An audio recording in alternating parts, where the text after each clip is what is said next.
Hello students, मैं Devaki Meena, assistant professor SPC government college Ajmer. आप सभी का महाविद्यालय के इस यूट्यूब चैनल में स्वागत है। आज हम जो आपका विषय है समाजशास्त्र सोशियोलॉजी, उसका जो फर्स्ट पेपर है, उसके अंदर दो पेपर है, फर्स्ट पेपर और सेकंड पेपर। फर्स्ट पेपर समाजशास्त्र के सिद्धांत प्रिंसिपल्स ऑफ सोशियोलॉजी, इसके अंतर्गत 3 यूनिट है। आज हम फर्स्ट यूनिट के जो फर्स्ट टॉपिक है समाजशास्त्र का अर्थ, उसके बारे में जानकारी प्राप्त करेंगे। समाजशास्त्र जो विषय है यह अन्य विषयों की अपेक्षा एक नवीन विषय है और इस समाजशास्त्र का जो नामकरण है वो फ्रांस के एक प्रसिद्ध विद्वान ऑगस्ट कॉम्ट के द्वारा 1838 में दिया गया, 1838 में, और इस कारण ऑगस्ट कॉम्ट को समाजशास्त्र का जनक कहा जाता है। और इसके बाद विभिन्न जो समाजशास्त्री हुए उनमें दुर्खीम, मैक्स वेबर,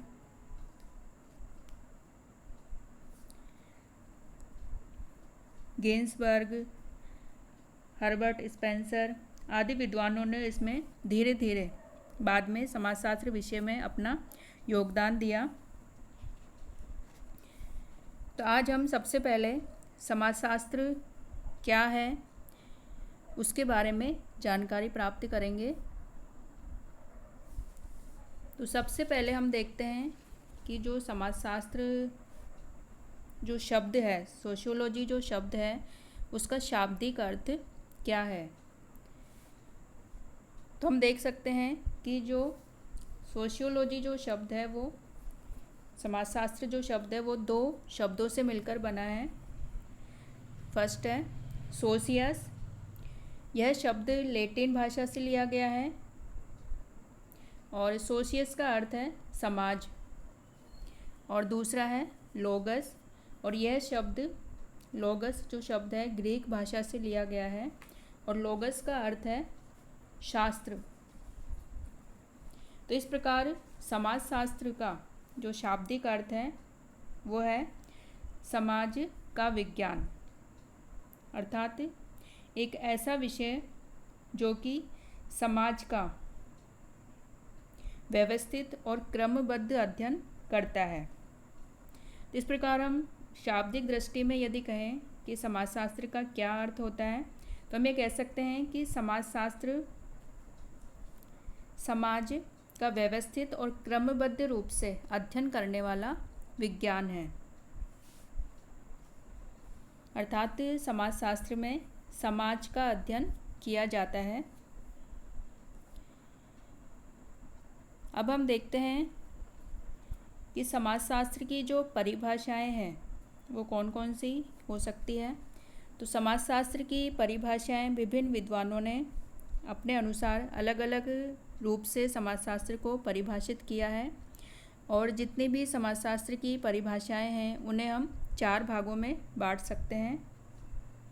सबसे पहला है कि समाजशास्त्र समाज के अध्ययन के रूप में।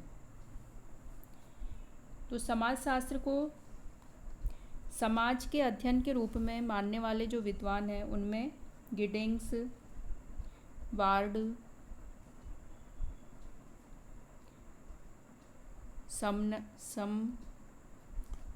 समनर, ओडम आदि प्रमुख है।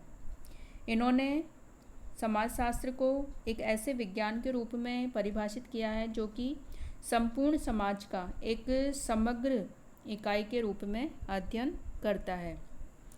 तो यदि हम इसकी परिभाषाएं देखें तो सबसे पहली जो परिभाषा है वो है वार्ड के अनुसार। वार्ड के अनुसार जो समाजशास्त्र की परिभाषा है वो है कि समाजशास्त्र समाज का विज्ञान है। इसी प्रकार गिडिंग्स के अनुसार समाजशास्त्र समाज का वैज्ञानिक अध्ययन है। साथ ही इन्होंने लिखा है कि समाजशास्त्र समाज का एक समग्र इकाई के रूप में व्यवस्थित वर्णन एवं व्याख्या है। इसी प्रकार ओडम ने समाजशास्त्र को परिभाषित करते हुए कहा है कि समाजशास्त्र वह विज्ञान है जो समाज का अध्ययन करता है। तो इस प्रकार इन विद्वानों के अनुसार समाजशास्त्र समाज का अध्ययन करता है, लेकिन हमें यहाँ ये स्पष्ट करना होगा कि समाजशास्त्र केवल मानव समाज का अध्ययन करता है। अगली जो परिभाषाओं का जो प्रकार है वो है समाजशास्त्र सामाजिक संबंधों के अध्ययन के रूप में।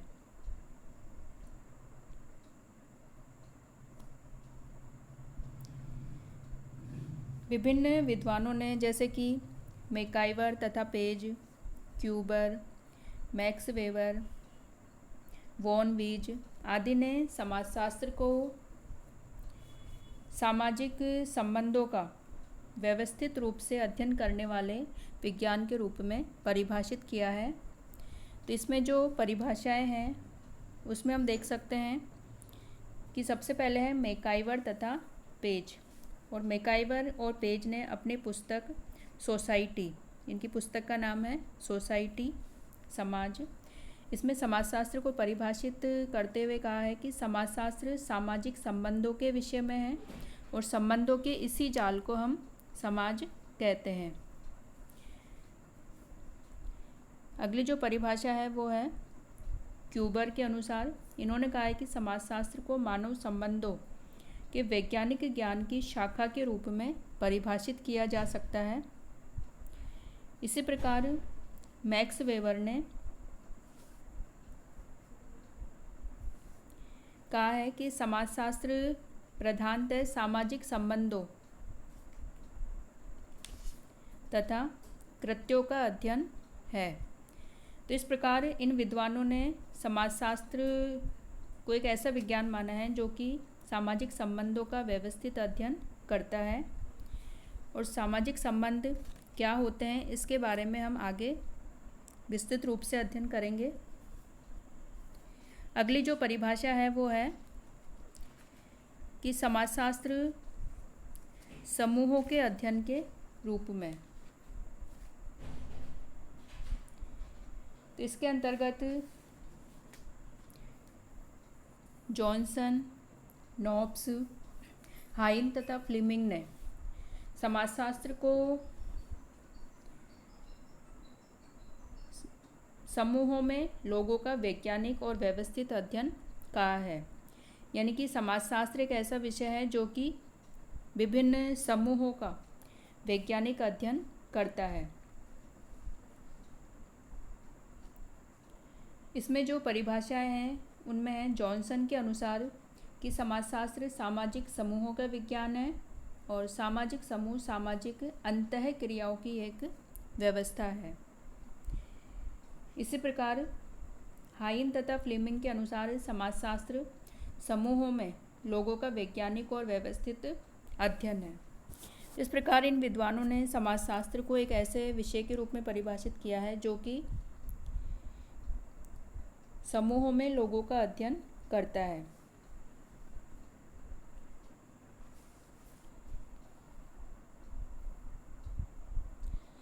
अगली जो परिभाषा का प्रकार है वो है समाजशास्त्र सामाजिक अंतः क्रियाओं के अध्ययन के रूप में। इसमें जॉर्ज सिमेल, गिलीन तथा गिन्सबर्ग आदि विद्वानों के अनुसार जो समाजशास्त्र विषय है वो सामाजिक अंतः क्रियाओं का अध्ययन करने वाला विज्ञान है। अंतः क्रियाओं का मतलब है कि जब दो या दो से अधिक व्यक्ति या समूह होकर जागरूक अवस्था में एक दूसरे के संपर्क में आते हैं और एक दूसरे के व्यवहारों को प्रभावित करते हैं तो उसे अंतः क्रियाएं कहते हैं। और इन्हीं अंतः क्रियाओं के आधार पर फिर बाद में सामाजिक संबंधों का निर्माण होता है।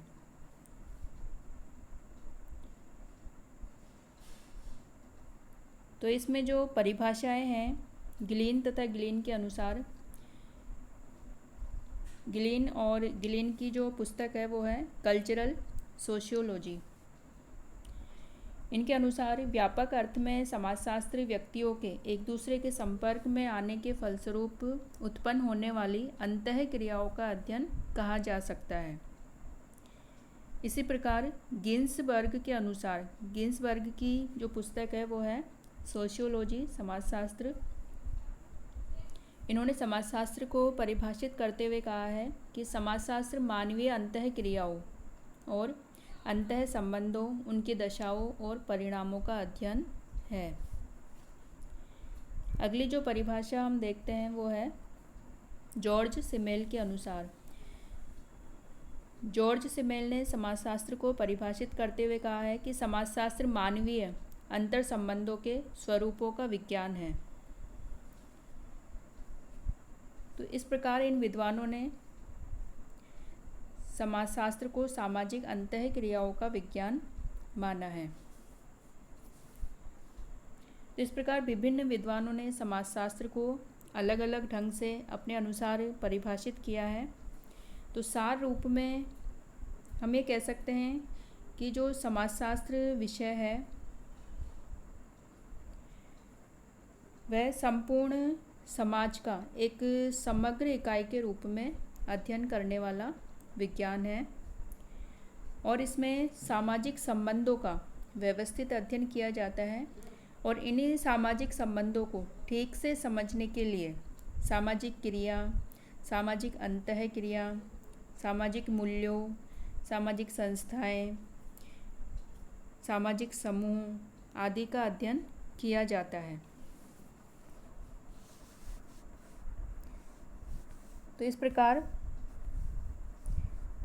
आज का जो हमारा टॉपिक था समाजशास्त्र का अर्थ और उसकी परिभाषाएं, तो हमने समाजशास्त्र का जो शाब्दिक अर्थ है उसके बारे में जानकारी प्राप्त की। साथ ही जो समाजशास्त्र की जो विभिन्न परिभाषाएं हैं वो इम्पोर्टेंट है और उसके बारे में आज हमने पढ़ा। इसके आगे हम देखेंगे कि जो समाजशास्त्र का क्षेत्र है, स्कोप है, उसके बारे में हम आगे की क्लास में जानकारी प्राप्त करेंगे।